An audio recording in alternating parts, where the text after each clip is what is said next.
New year, new decade, new movie to discuss. Here are 19 reasons to watch Tales from the Darkside, the movie.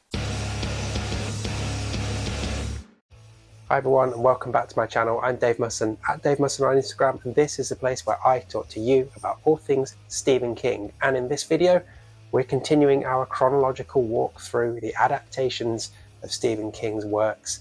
And we're up to 1990 and Tales from the Darkside, the movie, which I will get to very shortly. But first, a couple of quick plugs. So basically, all you need to do is have a quick look in the description and you will find links there to my Stephen King trivia book, my newsletter that you can sign up to, some of my fiction, and my Letterboxd profile as well. Any of those you can check out and support would be very much appreciated, but totally not necessary at all. You just coming and watching this video is plenty enough, but if you do want to go a little bit further, there's some links there for you to go and have a look at. Okay, let's get back to the video.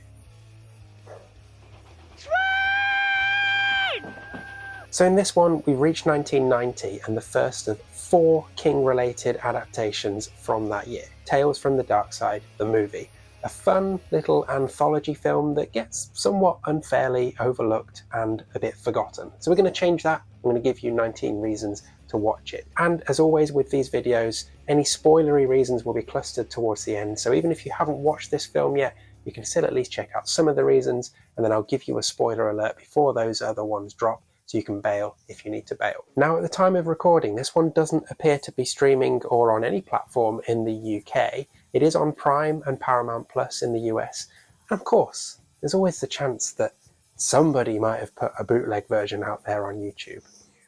But I couldn't possibly comment on that. No, I haven't, but you know, it just might be there if you search for it. That's all I'm saying. Okay, before I get into trouble, here are 19 reasons to watch Tales from the Darkside, the movie.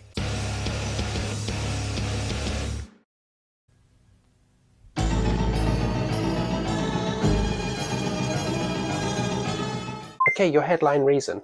This is basically the unofficial Creepshow 3, or even the official Creepshow 3, depending on what you read and who you talk to. But it definitely feels like it fits in that series. We've got Debby Harry as a witch instead of the creep, but we've got George A. Romero back on screenwriting duty. We've got Greg Nicotero doing makeup stuff. There's a King story adapted there.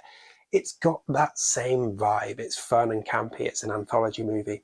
And by all accounts, the actual Creepshow 3 is absolutely terrible, whereas this one is not. So if you're a fan of Creepshow or Creepshow 2, you will enjoy this. So actually this one is classic anthology stuff.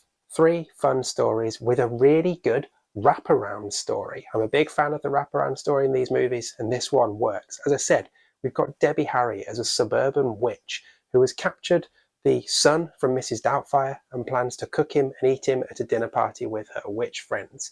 However, for some reason, she's given him a book to read. So Timmy, our captured boy, decides to stall for time by reading stories from that book. And those stories are the 3 parts of the movie. So the first story is Lot 249, which is inspired by a Sir Arthur Conan Doyle short story and features mummies, revenge, resurrection, and murder.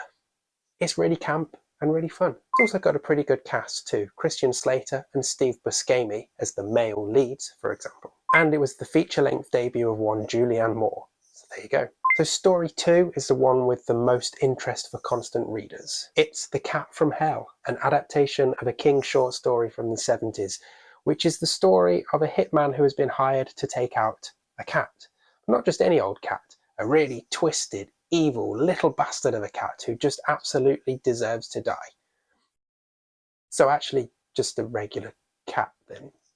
So the King short story first appeared in a men's magazine in the 70s. Sort of. The first 500 words did. It was put in as a competition to inspire other readers to then write in their own version and finish the story.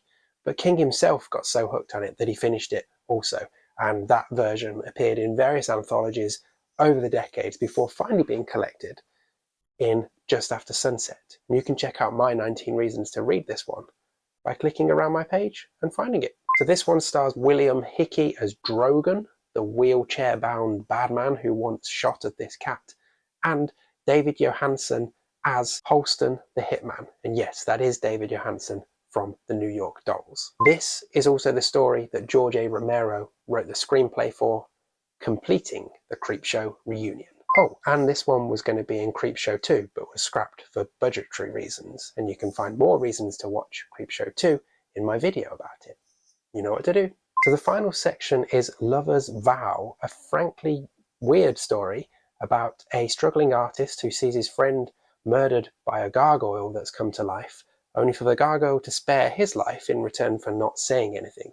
He then instantly meets a beautiful woman, has lots of sex and babies, and his career takes off, only for his past to come back to haunt him 10 years later. Now, this section is an adaptation of, and bear with me, The Legend of Yuki Onna from Lafcadio Hearn's 1904 book, Kwaidan, Stories and Studies of Strange Things, written by Michael McDowell. At least that's what the internet told me. So this one features James Remar and Commando's Ray Dawn Chong in the leads, and they're fine, but this section for me is just the weakest of the three. So there was actually a sequel announced for this movie just months after it came out, but it never happened, and it's a shame because what was going to be in it looked pretty interesting. So the three stories we were going to get in that were as follows: Robert Bloch's Almost Human, and then two King stories. We were going to get Pinfall, which was another one that didn't make the cut for Creepshow 2, and we were going to get Rainy Season, which was eventually collected in Nightmares and Dreamscapes, and frankly I would love to see in an anthology movie. Okay, after this point, this is where it potentially gets a little bit spoilery, so consider this your spoiler alert, and if you need to leave here, then please do and come back soon. Otherwise, stick around because I've got a few more reasons for you to watch Tales from the Darkside, the movie. Okay, not loads to spoil here actually, but the twist in Lover's Vow is interesting, if a little obvious the more it goes on. So basically the twist is that that gargoyle that spares him his life and the beautiful woman, they are the same. And 10 years on, the artist, the lead character, decides to confide to his wife that he survived this attack and was spared his life basically by not telling anybody about the gargoyle. And she's like, "Why did you tell me? You broke your promise." And that made her turn back into a gargoyle and turn their kids back into gargoyles. And make her kill him. And then she and her gargoyle babies went and sat on top of a building and looked all glum and sad. Perhaps the most fun thing about this movie is that there are some very cool deaths across all three stories. The mummy causes some carnage in lot 249.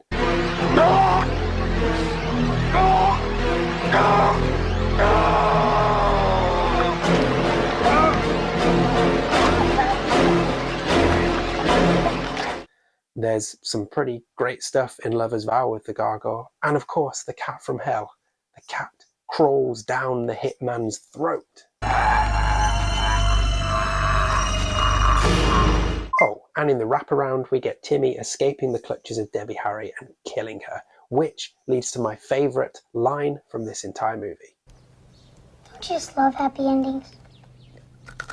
So a couple of King connections for you, aside from The Cat from Hell being a King short story and George A. Romero having worked with King on other adaptations. We've got Christian Slater, who would later go on to be in Dolan's Cadillac, and Julianne Moore, who would also later go on to be in the 2013 remake of Carrie and the 2021 miniseries of Lisey's Story.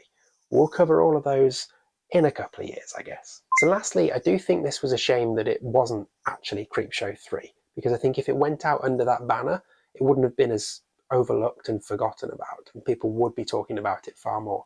But this one's really efficient as a horror anthology movie. It's campy, it's fun, it gets its business done in less than 90 minutes, and it's well worth checking out if you can track it down. So there we go, my 19 reasons for you to watch Tales from the Darkside, the movie. Do let me know what you think, and if you have seen this one, let me know which is your favourite segment, what's your favourite scene, all of those kind of things. And there's links in the description for you to do various other things related to stuff that I do. I really phrased that badly, but we'll go with it. Basically, there's my quiz book, my newsletter, my letterbox profile, my Instagram page, which is at Dave Musson. You can find all of those things, or my fiction as well. Go and check them out. See if there's anything that tickles your fancy. But yeah, have a look if you're interested. Next time, we're still in 1990, and if you don't like rats, then where we're going next is not for you.